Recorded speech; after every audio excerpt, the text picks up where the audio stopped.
Okay. All right, it's now 2 o'clock, so we will begin. Good afternoon. Let's come to order and go on the record, please. I'm Charlotte Mitchell, Chair of the Utilities Commission, and with me today, by way of remote connection, are the following commissioners. When I say your name, please announce your presence. Commissioner Tanola Brown-Bland. All right, Commissioner Gray. Here. All right, I'm picking up some feedback, so make sure you're on mute if you're not speaking. Okay. Commissioner Clodfelter. Yes, good afternoon. Commissioner Duffley. Good afternoon. Commissioner Hughes. Good afternoon. Hello. And Commissioner McKissick. Present. All right, the commission now calls for oral argument, docket numbers E-2 sub 1268 and E-7 sub 1245 in the matter of protest related to informational filing by Duke Energy Carolinas and Duke Energy Progress. I'll refer to Duke Energy Carolinas and Duke Energy Progress as the companies.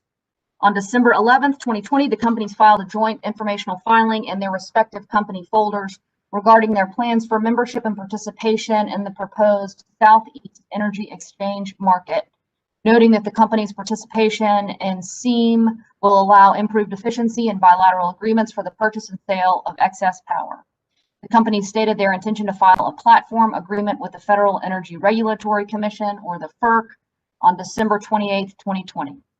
On December 17th, the Sierra Club, the Southern Alliance for Clean Energy, and the North Carolina Sustainable Energy Association, whom I'll refer to as the protestants, filed a joint protest contending that the company should have filed their informational filing under the advance notice provision of the amended regulatory conditions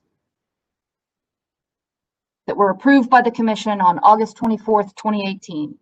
Upon filing of the joint protest, the commission transferred the informational filing from the company folders into the above captioned docket. On December 21st, 2020, the companies filed their joint response in opposition to the protest. On December 23rd, 2020, the commission issued an order that directed the public staff to file a response to the joint protest by January 6th, 2021, directed the companies not to file a platform agreement with the FERC until further order of the commission, and scheduled remote oral argument for this date and this time at which the parties are to address the sole issue of whether the commission's pre-approval of the platform agreement is required pursuant to either statute or the regulatory conditions before the platform agreement may be filed at the FERC. On January 6, 2021, the public staff filed its response stating that it concludes the commission's pre-approval of the platform agreement is not required pursuant to 62 in North Carolina General Statute, section 62-153, or the company's current regulatory conditions prior to the agreements being filed at the FERC. On January 6th, the companies filed a motion requesting admission pro hoc vice for Molly Suda to appear on their behalf in this proceeding, which the commission granted by order dated January 8th, 2021. Also on January 8th, 2021, the protestants filed a motion seeking leave to reply to the public staff's response, which the commission granted by order on January 11th, 2021. In compliance with the requirement of the State Government Ethics Act, I remind all members of the commission of their responsibility to avoid conflicts of interest and inquire whether any member of the commission has a conflict of interest with respect to matters coming before us this afternoon. All right, the record will reflect that no conflicts have been identified, and we will move forward with the proceeding. And I call on council now for the parties to announce their appearances, beginning with the companies. Good afternoon, commissioners. My name is Kendrick Fentress. I'm appearing on behalf of the companies. Appearing with me today is Associate General Counsel Molly Suda and Deputy General Counsel Danielle Bennett. Thank you. All right, good afternoon, Ms. Fentress, Ms. Suda, and Ms. Bennett. All right, public staff. Good afternoon. This is Elizabeth Culpepper with the public staff, appearing on behalf of the using and consuming public. Appearing with me is Robert Josie. All right, good afternoon, Ms. Culpepper and Mr. Josie. All right, protestants. Chair Mitchell, members of the commission, Peter Ledford appearing on behalf of NCSEA. With me is Ben Smith. All right. Chair Mitchell. Commissioners, my name is Maya Hutt, and I'm with the Southern Environmental Law Center. I'm appearing on behalf of the Sierra Club and the Southern Alliance for Clean Energy. And with me is Gudrun Thompson, also from the Southern Environmental Law Center. All right, good afternoon, Ms. Hutt and Ms. Thompson. Ms. Hutt, you are not on camera, so you need to make sure that you resolve your video issues. Understood. There you are. Thank Okay. you. All right, anyone else for the protestants? Okay. We'll proceed. Just a few words on the procedure we will employ today. Without objection from any of the parties, we will proceed in the following order. We'll hear first from the protestants, then from the public staff, and then from Duke. I'd ask that you all keep your arguments to under 20 minutes. Please don't simply repeat what you've already written. We've read your comments. We will read them again. Take advantage of this opportunity to clear up any confusion or to provide any additional information or support for your position that will allow us to better understand the issues. All right. Chair Mitchell, Elizabeth Culpepper, we had anticipated going last.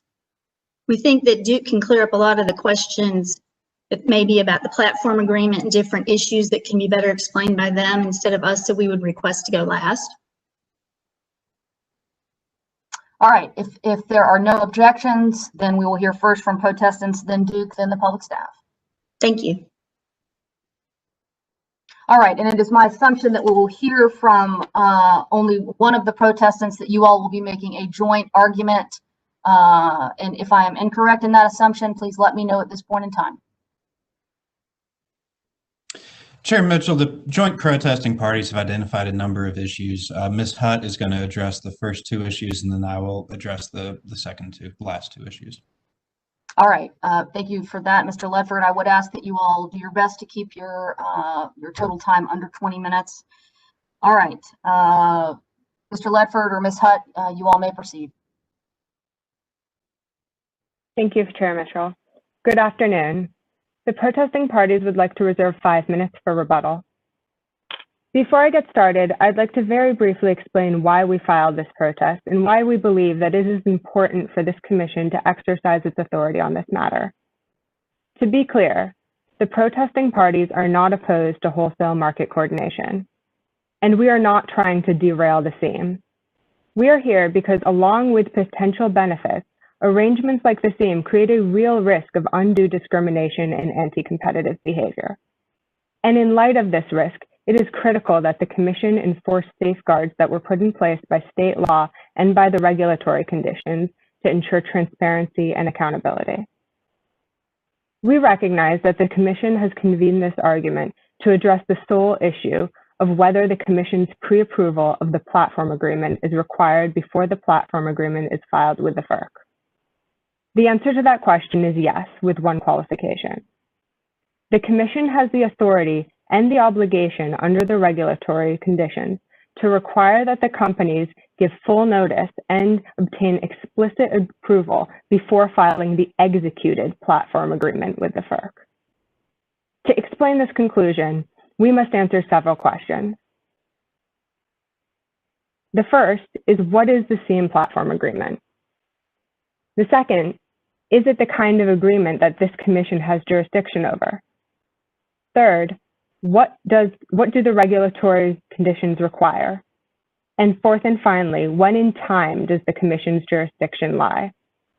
I will address the first two questions, and Mr. Ledford will address the second two. The type of jurisdiction that this commission has depends on the nature of the SEAM entity. The companies are holding out SEAM as a small tweak to the existing bilateral energy market. In fact, it is far more. The SEAM is a power pool. This is significant because power pools are subject to additional regulatory oversight due to the potential for undue discrimination and anti-competitive behavior in these kinds of arrangements. It is also significant because the Ferc has not claimed exclusive jurisdiction over power pools. Ferc Order 888A defines a loose power pool as any multilateral arrangement that explicitly or implicitly contains discounted and/or special transmission arrangements. In an effort to eliminate undue discrimination, the Ferc purposefully defined pooling arrangements in the broadest terms possible. And so the SEAM platform agreement meets both prongs of this definition set forth by the Ferc. First, the platform agreement is inarguably a multilateral agreement. What the agreement does is it requires members to provide each other access to their transmission systems for transactions that make use of the pooled facilities. The facilities are pooled and included in a network map that the SEAM algorithm then uses to allocate available transmission. Essentially, the SEAM algorithm is an automated pool operator. It matches transactions that use the pooled transmission. It makes reservations for the contract path on the pooled transmission, and it tags transactions. The SEAM platform agreement meets the second prong of FERC's definition of a loose power pool because it contains discounted and/or special transmission arrangements. The platform agreement provides that the transmission rate and rates for ancillary services are provided at a discounted rate of $0 per megawatt hour. The platform agreement also contains special terms and conditions that apply to the pooled transmission. For example, the transmission will have the lowest curtailment priority, and energy exchangers are the only qualified use of the pooled transmission facilities. And for these reasons, the SEAM platform agreement meets both prongs of the FERC definition of a loose power pool and warrants the heightened regulatory oversight on the state and federal level. And as I mentioned, the fact that the SEAM is a power pool is important because the FERC has not claimed exclusive jurisdiction over power pools or utilities' participation in power pools. And so contrary to the company's assertion in their filings, this commission is empowered to take action on the SEAM platform agreement. FERC has historically been very careful not to interfere with state regulatory authority or requirements that apply to utilities' entry into and exit from arrangements like RTOs and power pools. For example, in its update to FERC Order 888, the FERC declined to assert exclusive jurisdiction and impose any particular market structure upon utilities. FERC has also stated that it is committed to federal-state comity on RTO and other issues, and is open to states imposing reasonable conditions on utilities' participations in arrangements of this nature. As Mr. Ledford will explain, the regulatory conditions as they exist today are just that. They contain reasonable requirements that, when enforced, do not run afoul of FERC's jurisdiction. And this reading of FERC precedent is supported by the fact that this commission and other state commissions have regularly been required to approve utilities' entry and exit from wholesale markets and transmission arrangements. For example, in 2004, Dominion applied to this commission to get permission to participate in PJM. In 2011, DEC and PEC came to this commission for approval to file their joint dispatch agreement, which is a pooling arrangement with the FERC. And other state commissions have been doing the same thing for many years, with no objection from the FERC. In fact, just a few years back, the FERC actually enforced a condition that the Kentucky Public Utility Commission placed on utilities' entry into an EIM. And so this history demonstrates that state commissions have previously regularly exercised jurisdiction over transmission arrangements like the SEAM platform agreement. And this commission is empowered to do so here. And finally, I'd like to say a few words about the Orangeburg case. Public Theft asserts that the DC Circuit's decision in Orangeburg prohibits this commission from exercising jurisdiction over the SEAM platform agreement before the companies file the executed agreement with the FERC. This is incorrect for two reasons. First, the DC Circuit's decision in Orangeburg simply doesn't apply to this issue at hand. In Orangeburg, the court held that the FERC could not justify disparate wholesale rates for interstate customers by relying on a state commission's authority. In other words, it was the commission's authority to regulate wholesale rates for interstate electricity sales that was at issue. This is a very different issue from what we're discussing today. Neither the DC Circuit nor the Ferc on remand addressed this commission's authority to exercise jurisdiction over utilities' entry into a transmission arrangement, such as an RTO or a power pole.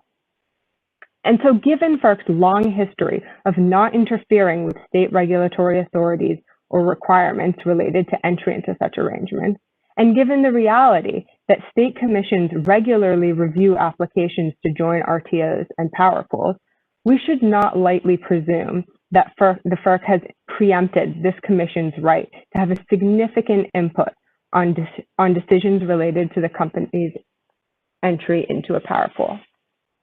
And second, as you know, the regulatory conditions were revised post-Orangeburg. So the conditions that remain and which our protest relies on have already been determined by the public staff and by this commission to be compliant with the Orangeburg case. And I will now turn it over to Mr. Ledford, who will discuss the regulatory conditions and the issue of where in time the commission should exercise its jurisdiction. Thank you. Thank you, Madam Chair, members of the commission. Turning now to the specific regulatory conditions, the protesting parties have identified 4 that merit the commission's attention. Sections 3.9b, 3.9c, 3.9d, and 4.10. First, regulatory condition 3.9b applies because SEAM involves DEC and DEP in joint coordination and operation of transmission. Simply put, it is clear that the platform agreement involves DEC and DEP and impacts how they operate their transmission. As an example, under current practice or under the SEAM, if DEP wishes to sell excess energy to TVA, it would have to wheel electricity across DEC's transmission system. Currently, in essence, DEP picks up the phone and calls DEC to see if there's transmission capacity available. However, the platform agreement changes how DEC operates its transmission system. DEC instead will be complying with the directives of the SEAM rather than responding to a request from DEP regarding capacity for wheeling. The SEAM platform agreement clearly creates a coordinated market that automates and changes how the companies operate their transmission capacity.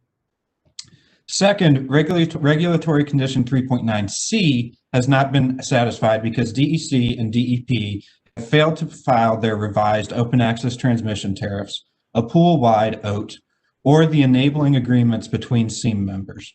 Regulatory condition 3.9c requires that DEC, DEP, Duke Energy, and other affiliates shall file notice with the North Carolina Commission for informational purposes at least 15 days prior to filing with the Ferc any agreement, tariff, or other document or proposed amendment that has the potential to affect DEC or DEP's retail cost of service for system power supply resources or transmission system, or be interpreted as involving DEC or DEP in joint planning, coordination, dispatch, or operation of generation or transmission, or otherwise have an effect on DEC or DEP's rates or services.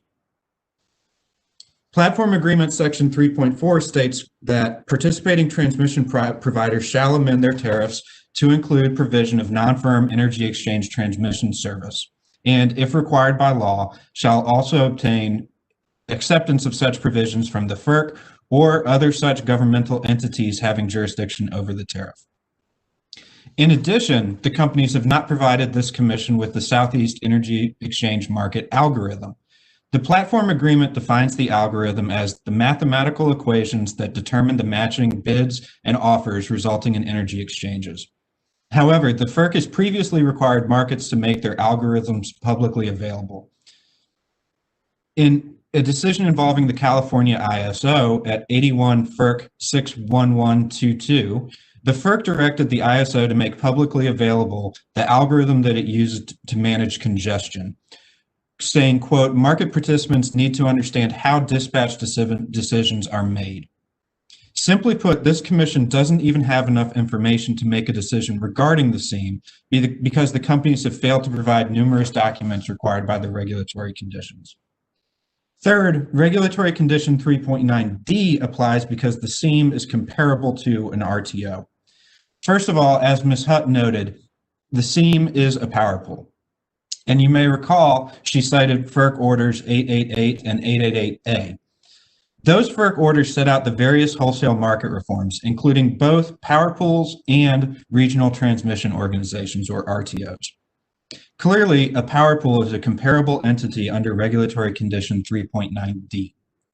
And as Ms. Hutt discussed, the FERC has long recognized that it has concurrent jurisdiction with state public utilities commissions over utility participation in organized markets such as RTOs and power pools. This commission's concurrent jurisdiction is reflected in regulatory condition 3.9D. Fourth, and finally, regulatory condition 4.10 makes clear that Duke shall take all necessary actions to prevent the generating facilities owned or controlled by DEC or DEP from being considered by the FERC to be part of a power pool. As discussed in detail, SEAM is a power pool under the FERC's definition of that term. Moreover, looking at transmission, during the Duke Progress merger, the Commission was concerned that the Joint Dispatch Agreement would alter DEC and DEP's transmission rights and obligations.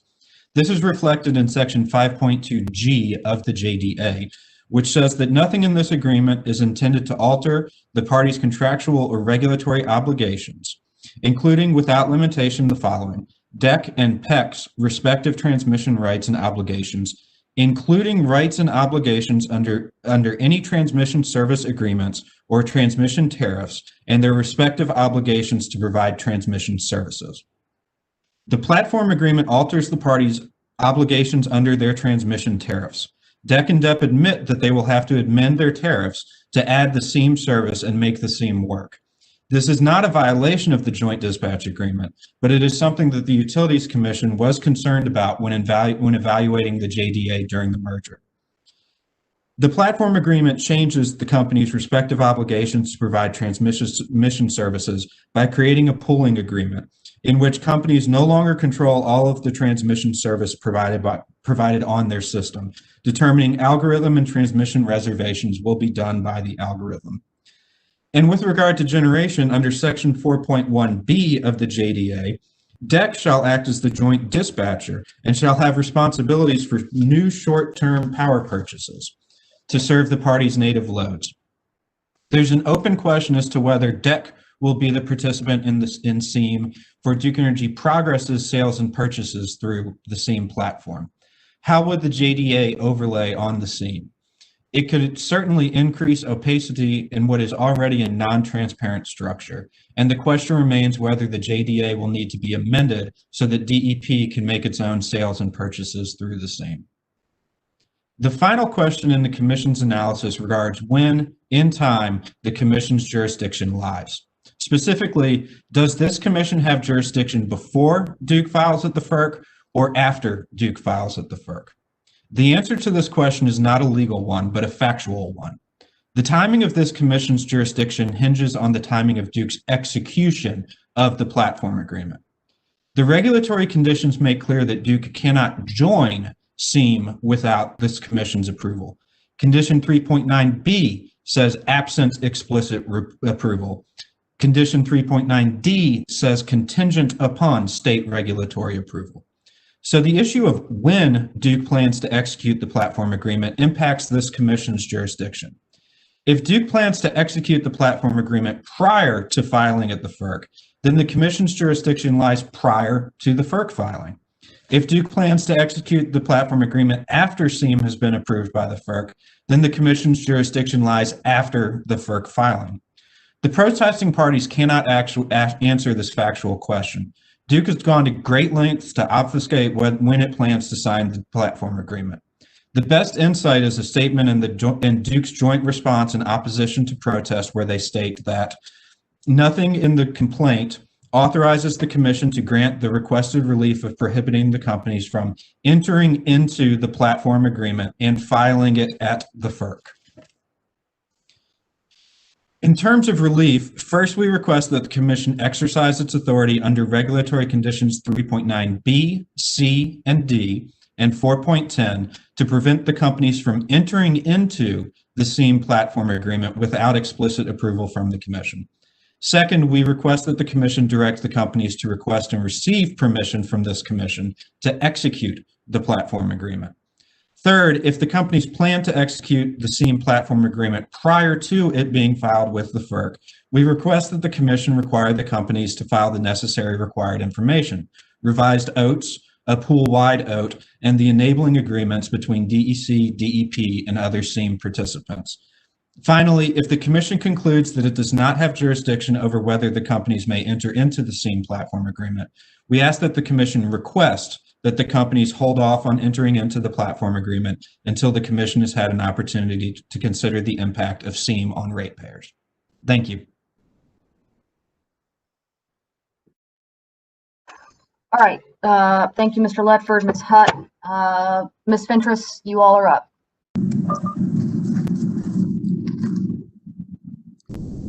Thank you, Chair Mitchell, and good afternoon again.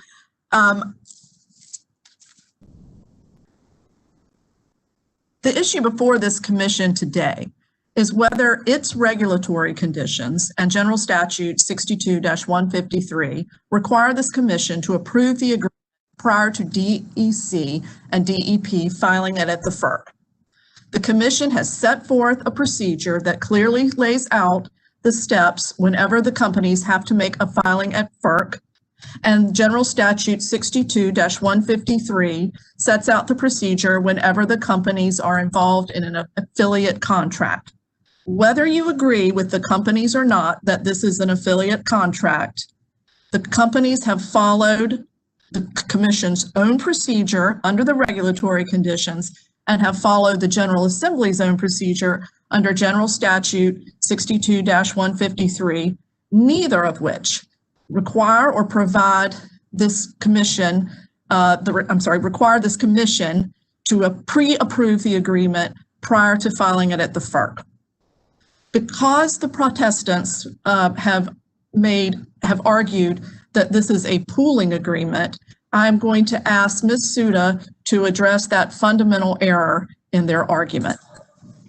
This is not a pooling agreement. Thank you, Kendrick, and good afternoon, Commissioners. I'm Molly Suda, Associate General Counsel on behalf of Duke Energy Carolinas and Duke Energy Progress. As Kendrick mentioned, there is a fundamental error that the protestants have made in the argument that this is not a power pool arrangement. There is a broad definition that FERC has for a power pool arrangement, but key to that is some sort of joint operation, joint dispatch, joint planning, none of which is happening under the SEAM arrangement. Ms. Hutt mentioned a SEAM entity. There is no SEAM entity. There is no separate legal SEAM entity. This is a multilateral arrangement or multi-party agreement setting up how this group of companies will build, develop, and operate a platform that they can trade over. It does not allow for joint dispatch, joint planning, joint commitment. There is no pooling of any type of generation resources, no pooling of transmission resources. And I believe there was an indication that there is some kind of directive given by SEAM to the transmission providers. That is also incorrect. So I think I would just like to take a step back and give you a more high-level overview of how SEAM will operate. So first of all, the platform agreement that is before you, it is a framework document that is addressing how, again, these parties will build, develop, and operate the system. It dictates their roles and responsibilities and how they will make decisions about this platform. It does not, and in doing so, it outlines the platform that they intend to build in the market rules. Those market rules do explain how the matching process will occur, how the platform will connect buyers and sellers in a more efficient way than happens today in the traditional market. And it also explains how transmission providers, of which Duke Energy Carolinas and Duke Energy Progress are one, will communicate to the software platform their available transmission capacity. Upon the software making matches based on available transmission capacity, E-tags will be generated, and those E-tags are ultimately what transmission providers will use to approve transactions. So no control is transferred in this, no other roles or responsibilities related to Duke Energy Carolinas or Duke Energy Progress's operations are transferred. And that is actually a fundamental component of what this Southeast EEM market design is based on. The entities in the Southeast came together around a principle that they would not be transferring any control of their generation or transmission resources. So this fundamentally undermines the protestants' argument that this is a power pool. And so with that, I would just like to turn it back to Kendrick for addressing some of the regulatory. Thank you, Molly. I would like to address a couple of points right off the bat that the protestants made that are also incorrect. First of all, they have argued about the Orangeburg case and have indicated that the Orangeburg case does not stand for the proposition that the commission does not have authority to approve this agreement. And I'd like to talk a little bit about Orangeburg, but first I would like to say that it is not the company's argument that Orangeburg controls the procedure that the companies followed. It is the company's argument that the commission's own order, the order amending the regulatory conditions, controls the procedure that the companies followed. The Orangeburg decision was a decision that was the procedural history is rather complicated, but I'll just give a brief summary. Orangeburg was a South Carolina municipality. They wanted to enter into an agreement, a wholesale sales agreement with DEC. DEC was required because of advance notice provisions, and they also came in under a petition for declaratory judgment to give notice to the commission that DEC did not intend to treat Orangeburg or did intend to treat Orangeburg as a native load customer.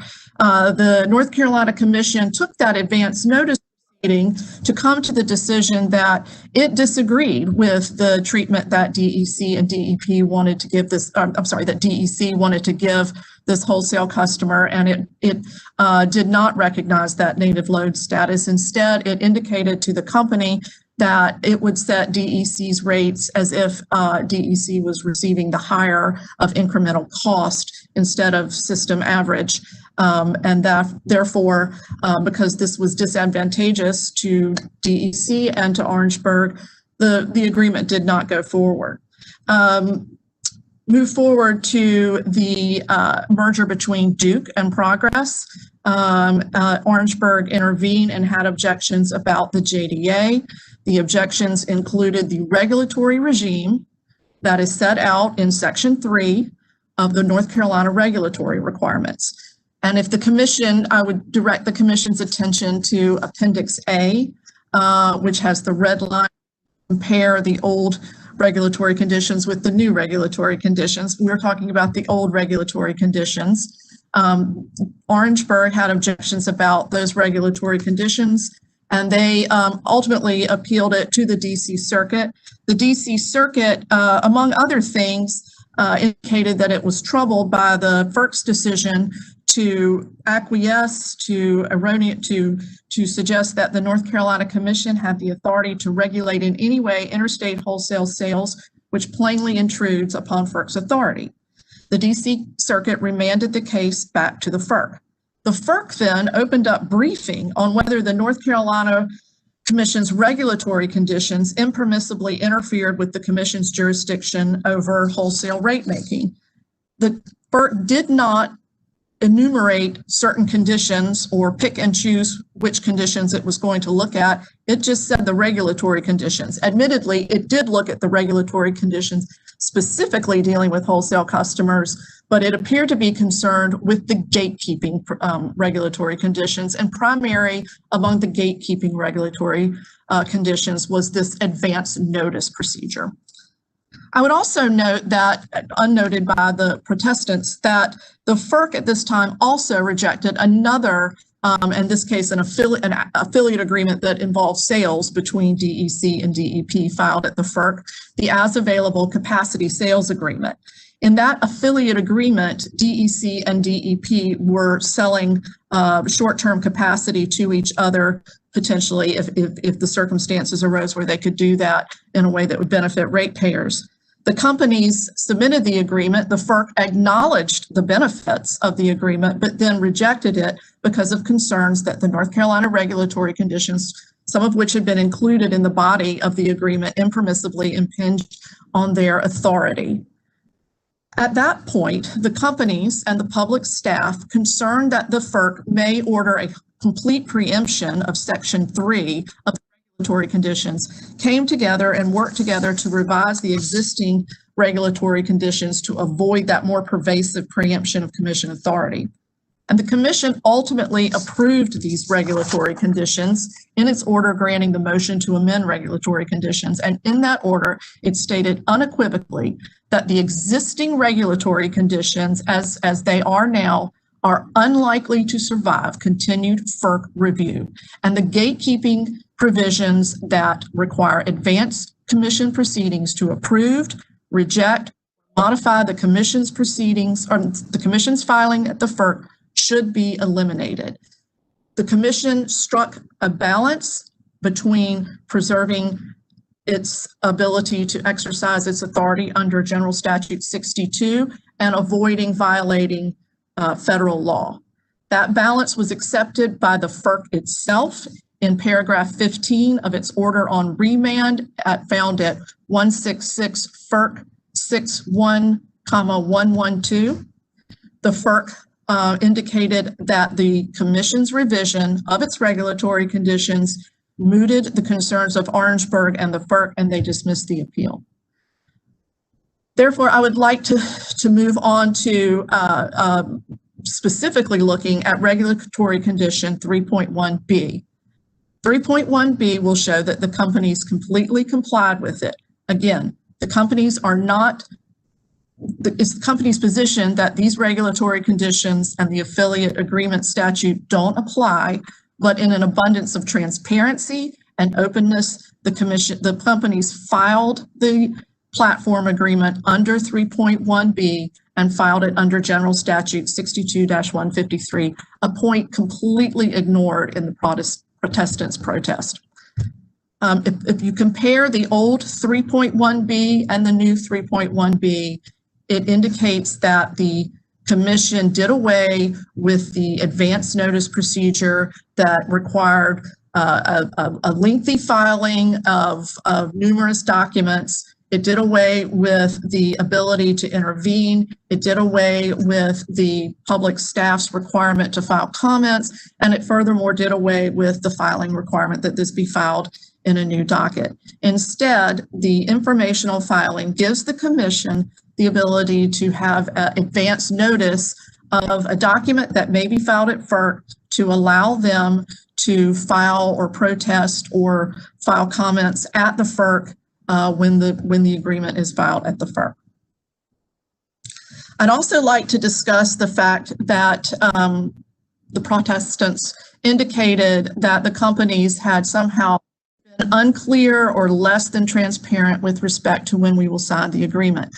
Nothing is further from the truth. Regulatory condition 3.1b requires us to file proposed affiliate agreements that we intend to file at FERC 15 days before we file them. The term proposed means we file them unsigned at the Commission. Again, do not necessarily concede that this regulatory condition applies, but the practice has been before this Commission that after that time has passed, we would file the companies would sign the agreement and file it at the FERC.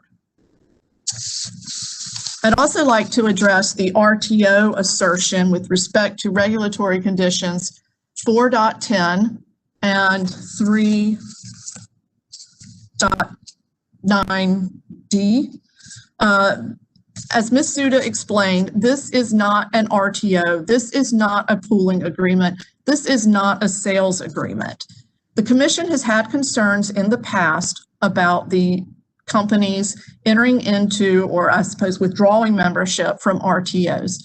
But a review of the Commission's regulatory conditions and prior decisions on this point reveals that the salient point that the Commission has been concerned with respect to an RTO is this transfer of ownership or operation or transfer somehow of the Commission's jurisdiction over ownership and operation of generation and transmission. This is not occurring under this agreement.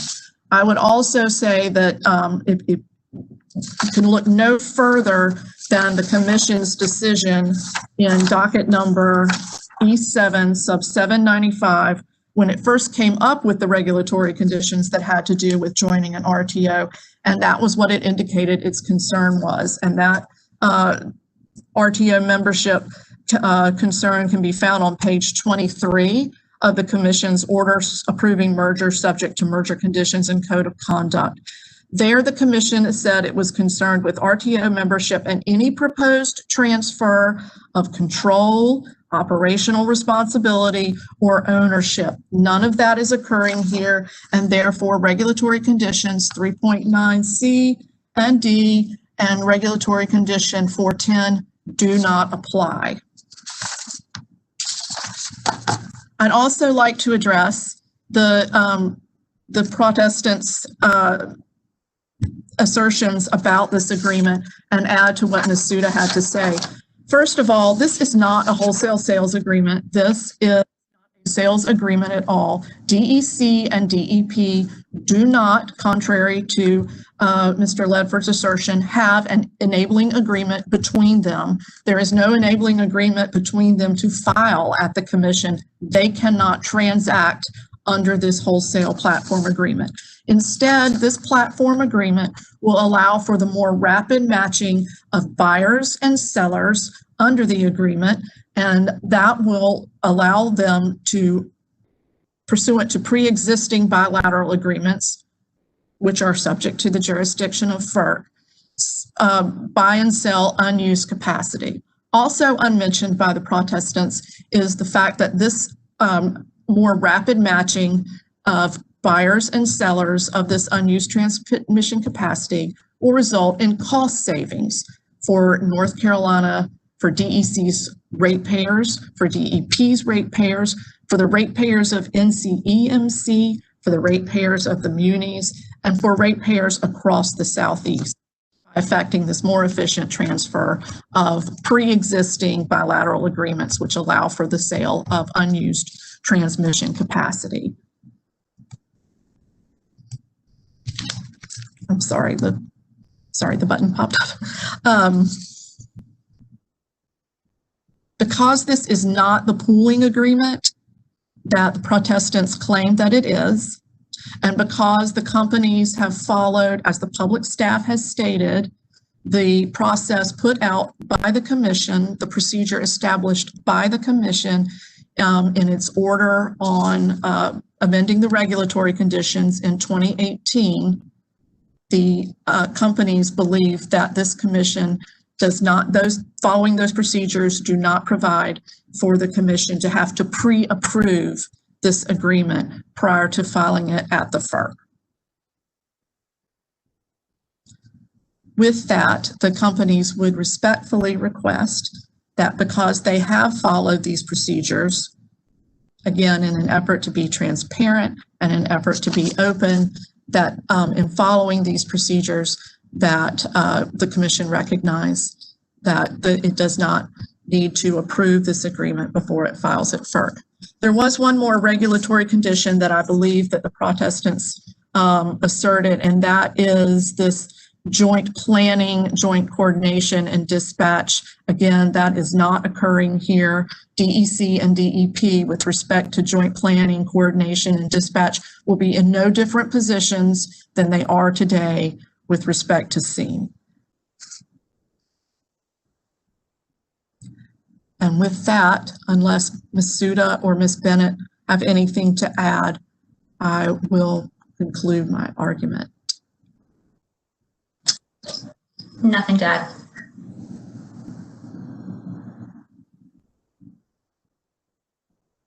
All right, thank you, Ms. Fentress and Ms. Suda. Ms. Culpepper, we will hear from you. Yes, ma'am. The regulatory conditions set forth commitments made by Duke Energy Corporation and its public utility subsidiaries, Duke Energy Carolinas, Duke Energy Progress, and Piedmont Natural Gas as a precondition of approval of the merger application of Duke Energy and Piedmont. Section 3 of the regulatory conditions is intended to protect the jurisdiction of the commission as a result of the merger including risks related to agreements and transactions among the companies and any of their affiliates. The public staff stands on the response we filed, but we are willing to answer any questions. Thank you.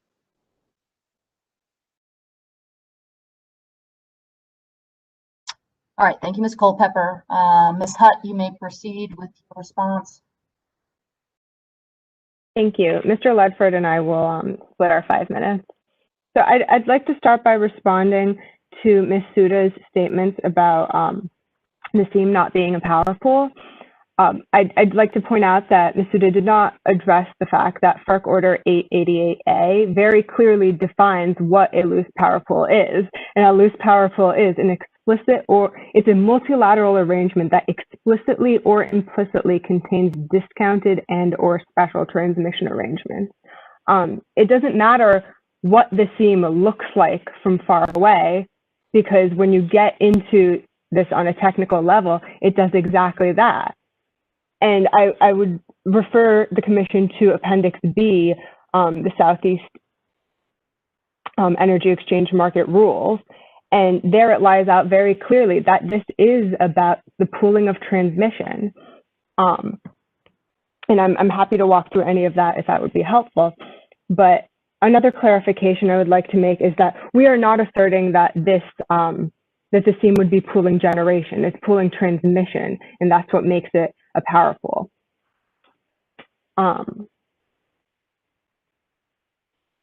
Then the second point I'd like to make is that regarding Orangeburg,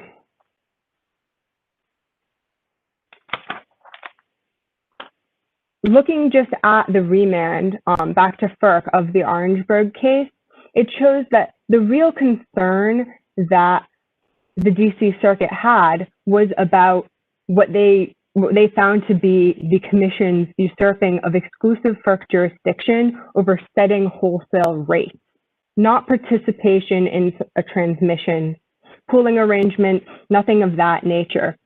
And I'm happy to walk through that.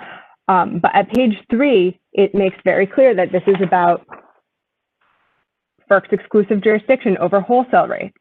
At page 9 of that same decision, footnote 27, it says, this is an issue about disparities in retail, not wholesale rates.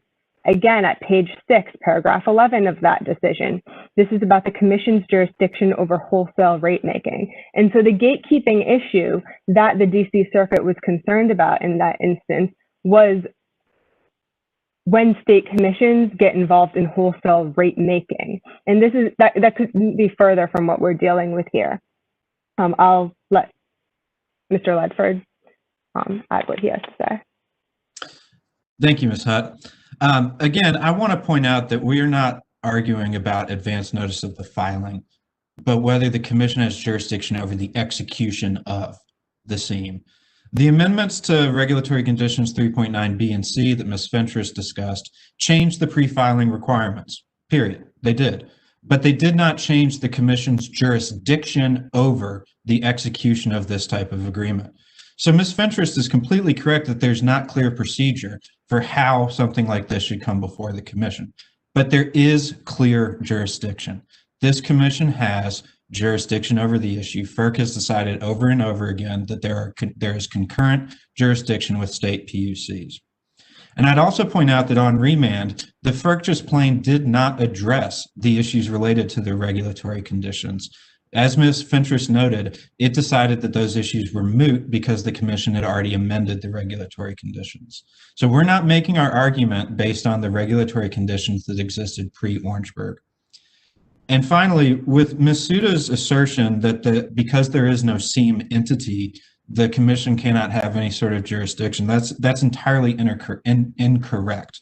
If you look to Automated Power Exchange, Inc. v. FERC in the DC Circuit, 204 F3rd 1144, the Commission found that an algorithm was sufficient to be an operator in that case of a power exchange. And so that same precedent would apply here.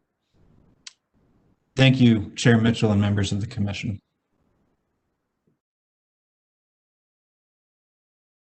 All right, thank you, Mr. Ledford and Ms. Hutt. So we will now take questions from commissioners. I will check in with each of you to see if you guys have questions, beginning with Commissioner Brown-Bland. Commissioner Brown-Bland, we didn't hear you. Do you have no questions?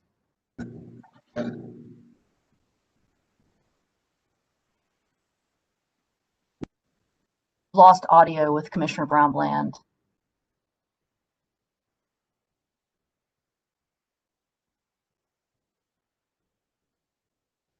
Okay. Commissioner Brown-Bland has no questions. All right. Commissioner Gray. No questions.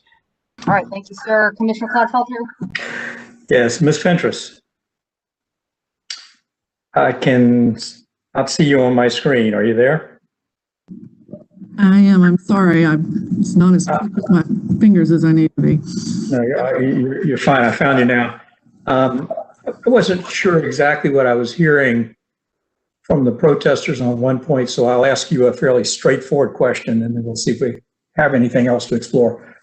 Will the SEAM platform agreements require any amendments to or modification of procedures under the joint dispatch agreement between Duke Carolinas and Duke Progress? Commissioner Clodfelter, I am going to I'm going to ask if SUDA may be allowed to respond to that question. That's fine. Thank you. Thank you. Sure. Thanks, Commissioner. No, there are no changes required to the JDA in order for Duke Energy Carolinas or Duke Energy Progress to participate. The JDA and the as available capacity sales agreement, which this commission has previously reviewed and approved, those will remain in place as is. This is merely an extension of the bilateral market that DEC and DEP participate in today, and the JDA and as available capacity agreement are components of that existing market as well. No amendments to the agreement and no changes in operating protocols under the agreement, correct? Not that we're aware of, right? Thank you. That's all I have. Thank you, Madam Chair. All right, Commissioner Duffley. No questions. All right, Commissioner McKissick. I'm sorry, Commissioner Hughes. Forgive me. No questions. Okay, and Commissioner McKissick. No questions, Madam Chair. Okay. All right. I have a few questions for the party. Bear with me 1 minute here while I get organized. I am going to I will direct these to particular parties. I'm going to start with you, Ms. Culpepper. One question for you. Focusing in here for a minute on this question of whether a contract is an affiliate contract as contemplated by 153 and the regulatory conditions. Does the public staff apply a different standard when it's judging whether a contract is an affiliate agreement or affiliate contract when it's looking at 153 or the regulatory conditions? I'm not sure what you mean by a different standard. I mean, is an affiliate agreement or affiliate contract the same whether you're considering the regulatory conditions or the statute? I mean, is there? Go ahead. It would be the same, and there's a definition of affiliate contract in the regulatory conditions that I would say we apply it uniformly. Okay, that's my question. You apply the definition that's set forth in the regulatory conditions uniformly when you're dealing with the statute or the conditions. Okay. Yeah. All right, thank you. You answered my question more artfully than I asked it, so thank you. All right.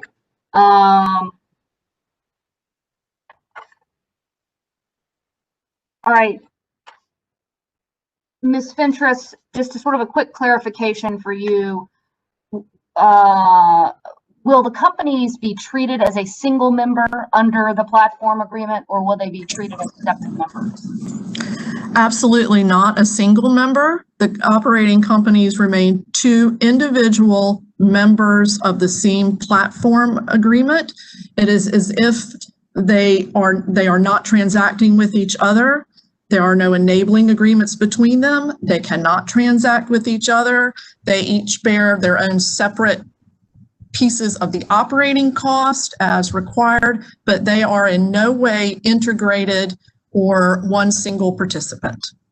Okay. Thank you, Ms. Fentress. Another question for you, following up on comments that you made during the argument. I just want to make sure I heard you correctly.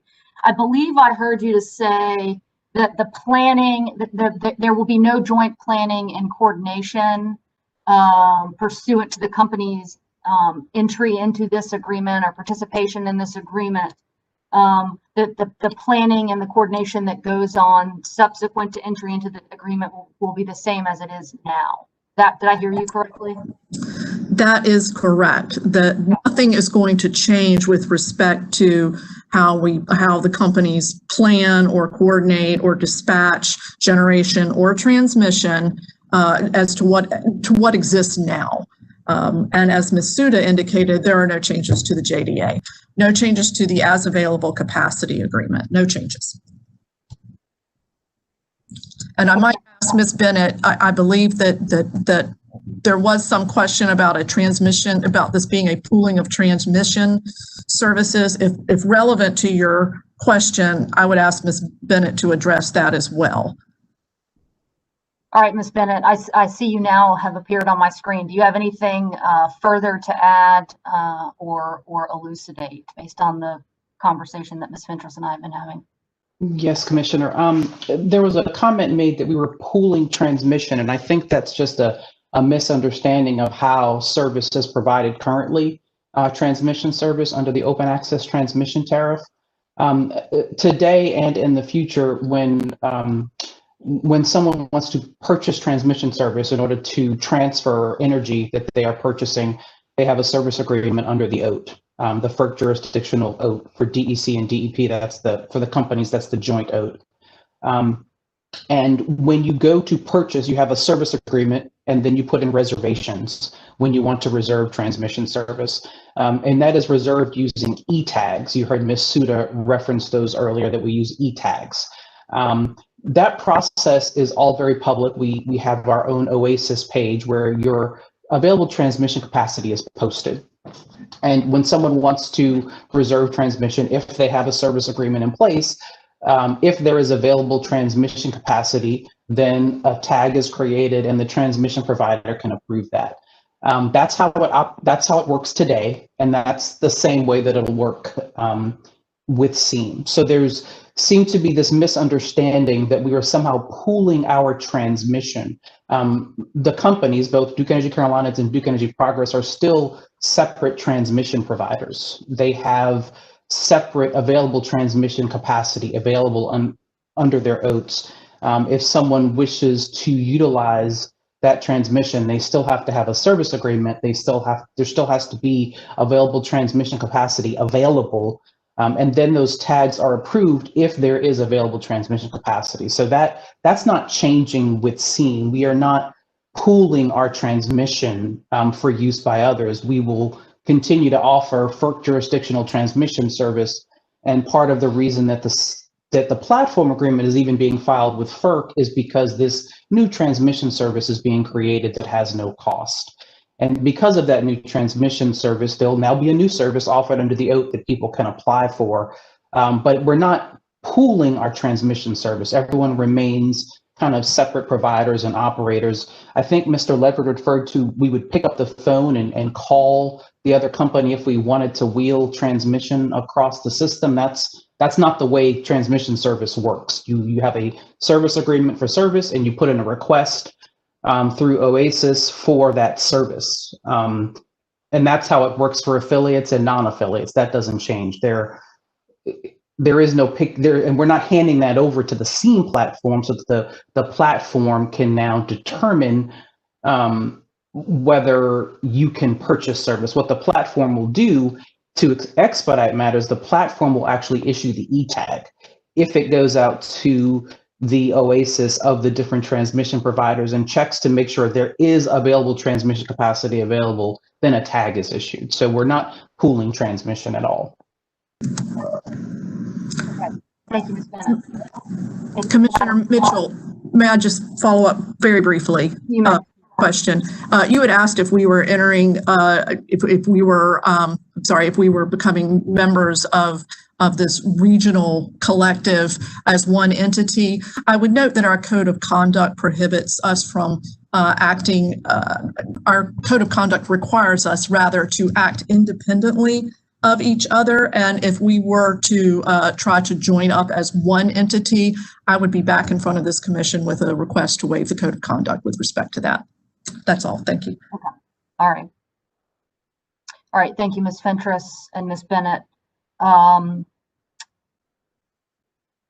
Let's see. I'm looking through my questions for the protestants. You all have answered some of them.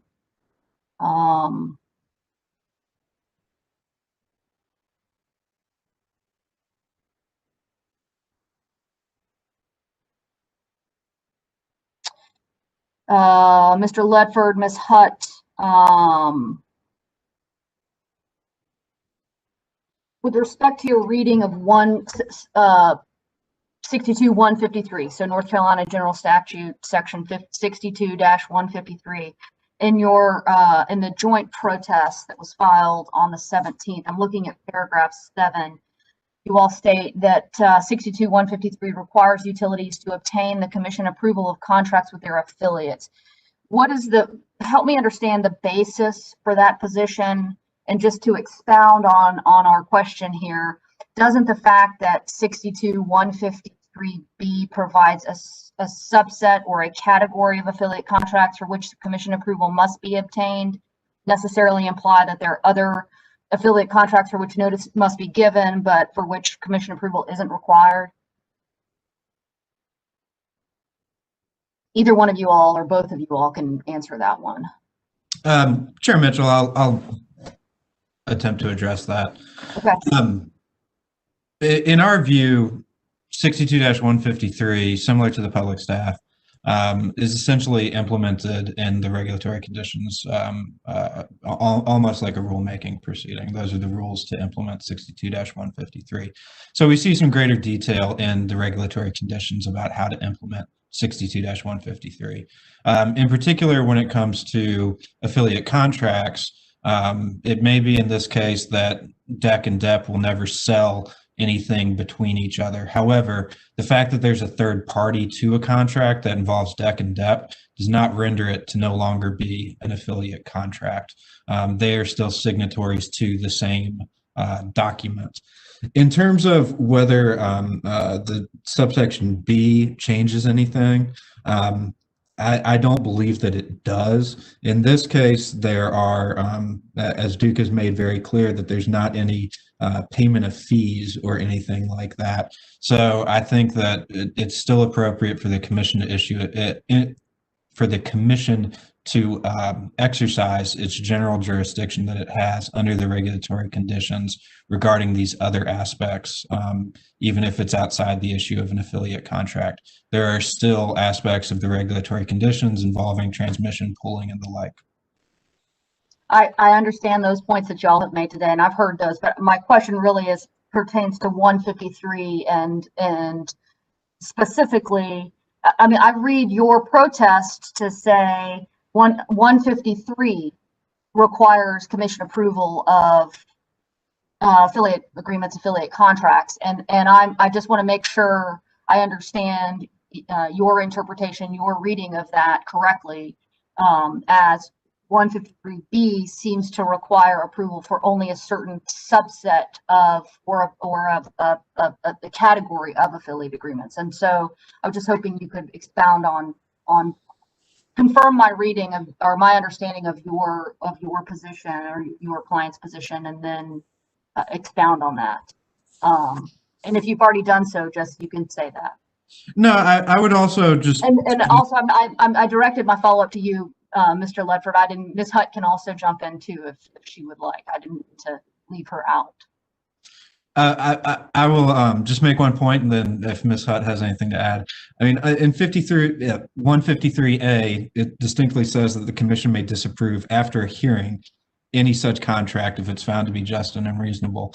I think we would welcome the opportunity to have an evidentiary hearing about whether the same contract is just and reasonable. But in light of these current circumstances, we're here for oral arguments. I do think that that would be an appropriate step. And in the event that the commission disagrees with our interpretation of 62-153, there's a number of other regulatory conditions related to pooling of transmission resources and entering into wholesale markets that we believe are also appropriate.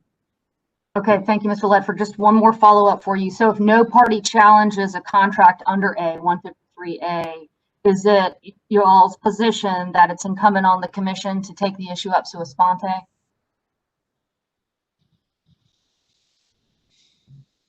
Well, I think it depends on how these contracts are presented to the commission. So, the commission cannot address anything that they don't have notice of. And as was made clear in the cover letter, Duke did not believe that this was an affiliate contract under 62-153. Whether that represents an administrative burden on the commission, I think is for the commission to decide and recognize. Okay. Well, I'm less concerned about administrative burden here and just more concerned about what the statute says, doesn't say, or requires of us. Ms. Hutt, anything to add to Mr. Ledford's response? I don't have anything to add. Okay. All right. Any additional questions from commissioners? Giving y'all one last chance. Can you hear me? We can hear you.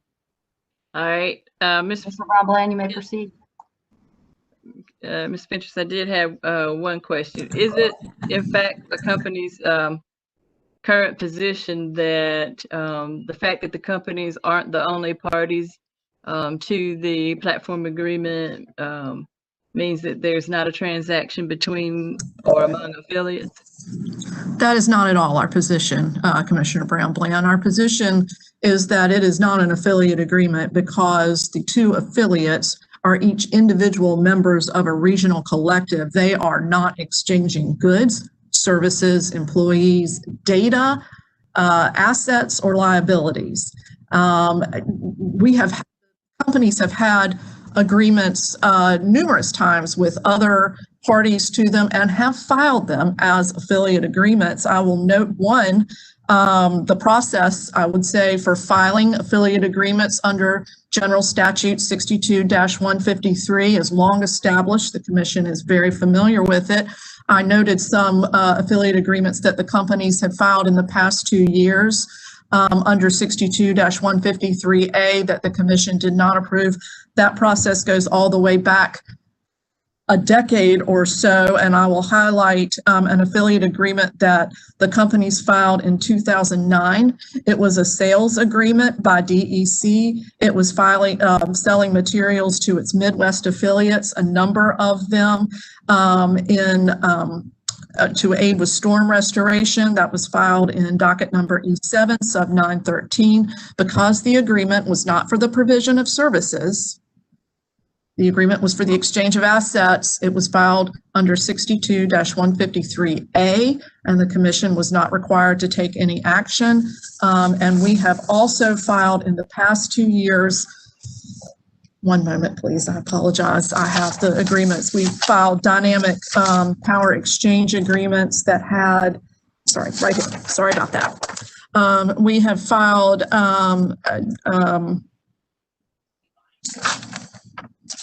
I'm sorry.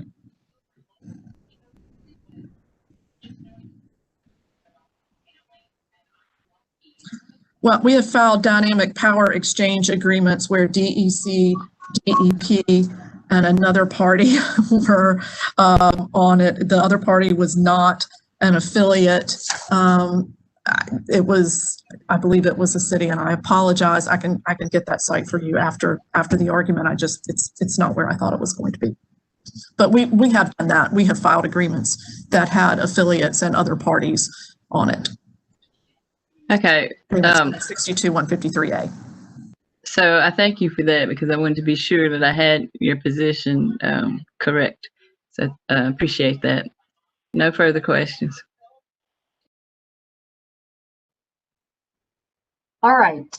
I'll give commissioners one last opportunity, and if I hear nothing, then we have come to the conclusion of the proceeding. I appreciate everyone's time and preparation for today and responsiveness to the question posed in the order. With that, we are adjourned. Let's go to the record, please.